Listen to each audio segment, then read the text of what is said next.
një pritje pozitive, një konsenzus automatik në shoqërinë tonë është një president nga radhët e familjes të nderuar Jashari.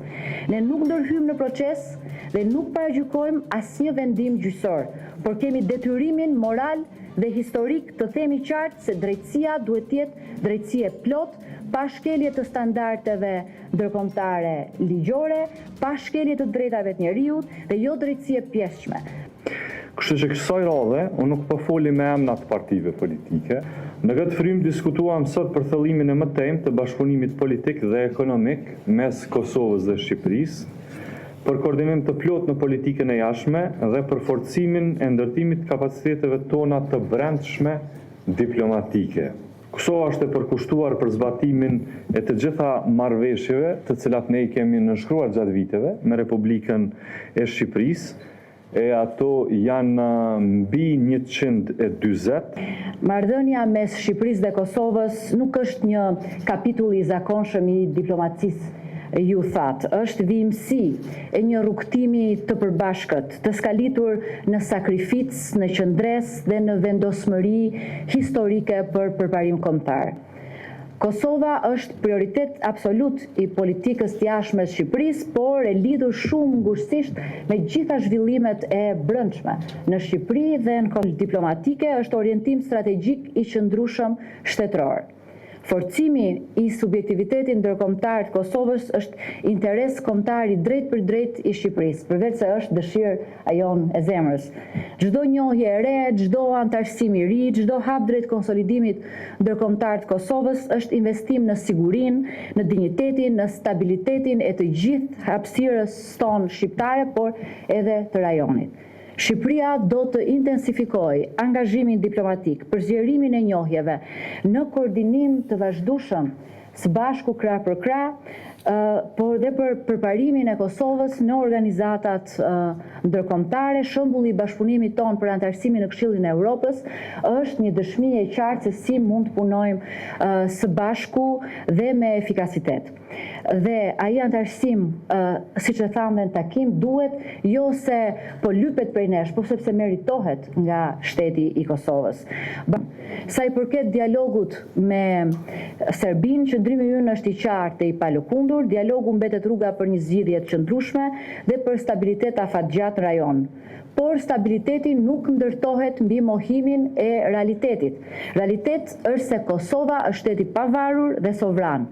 Njohja reciproke është e vetmja bazë e qëndrueshme për një marrëdhënie të shëndoshme mes dy shteteve dhe në rajonin ton, të lirë nga tensionet e trashëguara.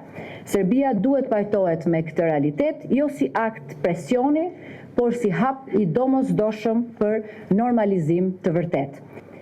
Proceset në dhomat e specializuara janë një moment i rëndësishëm. Shqipëria respekton drejtësinë ndërkombëtare dhe pavarësinë e saj, por drejtësia duhet jetë e paanshme dhe e shkëputur nga çdo lexim kolektiv. Drejtësia nuk mund të ecë me standarde të dyfishta. Nuk mund të prodhojë perceptimin se viktima dhe agresori vendosen në të njëjtin plan ligjor, moral dhe historik. Lufta e Kosovës nuk ishte një luftë për pushtet, ishte një luftë për mbijetesë dhe për liri. Pas një periudhe të gjatë represioni dhe terrori sistematik ndaj popullsisë civile. Kjo në Hag përballen me drejtësinë udhëhecit e ushtrisë shërimtare të Kosovës, Hashim Thaçi, Kadri Veseli, Jakub Krasniqi dhe Recep Selimi. Emrat e tyre janë të njohur për çdo qytetar të Kosovës. Ata janë figura që përfaqësojnë një kapitull të caktuar të historisë tonë të rezistencës. Ne nuk ndërhyjmë në proces dhe nuk paragjykojmë asnjë vendim gjyqësor, por kemi detyrimin moral dhe historik të themi qartë se drejtësia duhet të jetë drejtësi e plot, pa shkelje të standardeve ndërkombëtare ligjore, pa shkelje të drejtave të njeriut dhe jo drejtësi e pjesshme. Siguria e Kosovës është prioritet mbi prioritete për Shqipërinë dhe siguria e Kosovës është siguria e vetë Shqipërisë. Mbajtja e samitit të NATO-s në vitin 2027 në Tiranë duhet të jetë një mundësi e shkëlqyer për afrimin e Kosovës me strukturat euroatlantike. Për arsye duhet mbështesim këtë moment pozitiv, duke përmirësuar më tej lidhjet tona infrastrukturore dhe energjetike. Siç ishte dje e një rëndësie patriotike dhe strategjike, arterja rrugore që lidh Tiranën me Prishtinën është sot e të njëjtës rëndësie ndërtimi i hekurudhës Durrës-Prishtinë, si dhe të gjitha projektet energjetike, korridoret e transportit dhe portet e përbashkëta që duhet na lidhin edhe më fort, duke e bërë hapësirën tonë ekonomike më të integruar dhe më të qëndrueshme.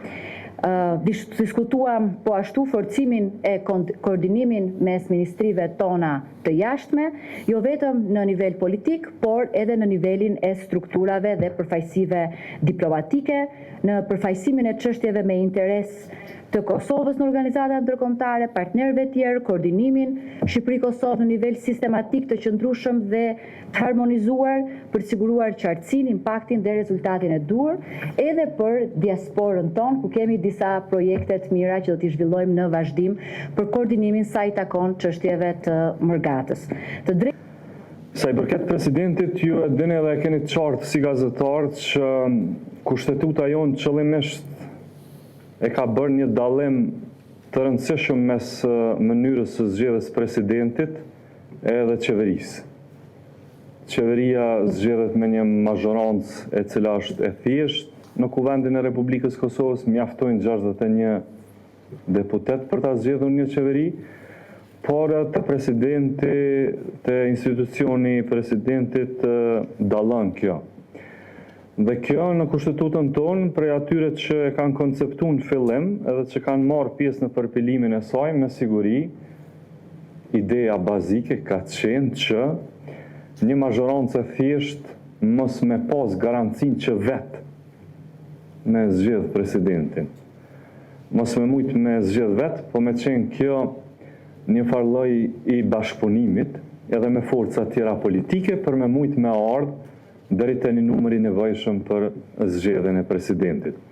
Kështu që kësaj radhe, unë nuk po foli me emra të partive politike, se nuk është vendi këtu, po flas me konceptet e mazhorancës në Kuvend të Republikës Kosovës.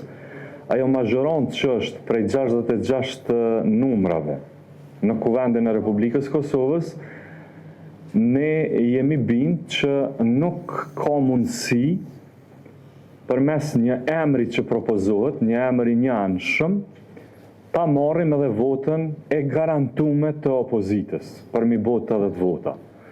Ky është konstatimi i mazhorancës. Nuk po them që është absolut, sepse gjëra absolute në politik nuk ka. Ka të përafërta. Po me përafërsi, ky është konkludimi i mazhorancës. Ndoshta e kemi gabim, nështë e kemi mirë, po kjo është konkludimi. Pra konkludimi është që, përmes një emri të përvetshëm, na mos me mbështet për muri opozitën. Në thonë, kjo është dhe këtë do të votoni. Pikërisht për këtë arsye, Kryeministri Kurti ka bërë thirrje mi taku partitë politike, kryetarët e partive opozitare. Deri tash i ka kryer takimet, pra i ka pas